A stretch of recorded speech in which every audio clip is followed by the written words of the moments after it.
November is National Peanut Butter Lovers Month. Historically, parents have been told to delay introduction of peanuts to infants, but in recent years, the recommendations are changing. And here to explain the new guidelines is our friend and registered dietitian, Amy Reed. Amy, Hi. So yeah, when I was pregnant, my doctor told me to eat peanut butter, and then when my son was an infant, they told me to introduce it to him. But I know that that's a lot different than people of different generations. So tell us what these new guidelines mean. Yeah, so basically they looked at how to decrease the risk of peanut allergies. And so they did a study. I think there was over 600 infants in the study. Okay. And they randomized some to have early introduction and some to have not early introduction. And they actually realized that the earlier introduction reduced the risk of peanut allergies by like 80%. Wow. So there's a few different groups. One is the infants at high risk. So the infants at high risk would be infants that maybe have severe eczema, they have a documented egg allergy, or both. And so they're saying introduce peanuts between 4 to 6 months of age, the peanut protein,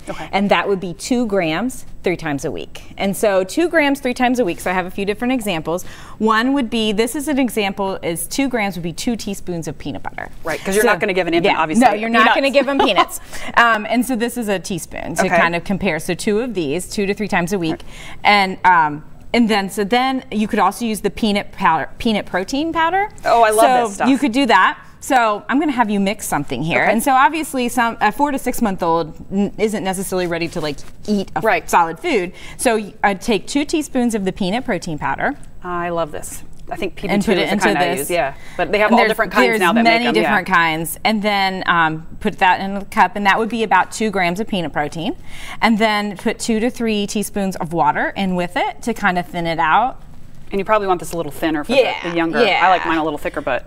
And then you can mix it with this knife here. And then you basically would have, and then it's the same amount for the peanut butter as well. You would do 2 to 3 teaspoons of water to make like a little paste. Yeah. And that would be if you're offering it from a spoon. Now, older infants that are like 6 months or older and maybe not at high risk, you know, that could be spread on a cracker or a piece of toast.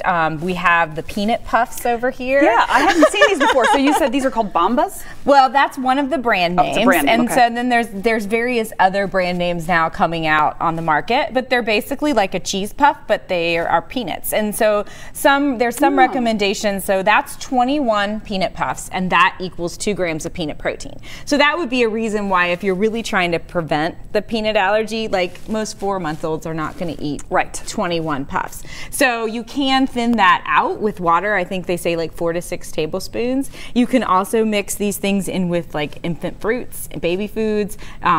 Older infants, you could make muffins, pancakes, those kinds of things with it. So you can also work it into the food. So like you said, making a pancake and putting this in there, or maybe mixing it with one of those little pouches. Yeah, is a good way. Spreading it maybe on a sweet potato spear, something like that. So and then is the theory that mixing it or giving it to the infant earlier will help prevent the allergy? That maybe one of the reasons we had an increase was maybe we were delaying the introduction, because and the one thing I will say is peanut butter is still a choking hazard. Right. So that's why when you give it to an infant, you want to make sure you're there, because it's a thick, and you want to thin it out. It's a thick substance.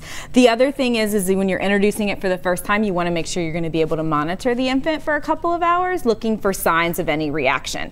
Some infants that are at high risk, sometimes they'll do the introduction at the doctor's office. So this is definitely something to discuss with your pediatrician if it's something you're concerned about, if you're concerned your child is at high risk. Okay, great information out there, because I know it's changed for a lot of people. Yes, it has. So if you'd like to find out more information, Amy Reed Nutrition, right? It's amyreednutrition.com. All right. And you can follow her on Facebook as well, which I do. So thank you, Amy. As always, we'll be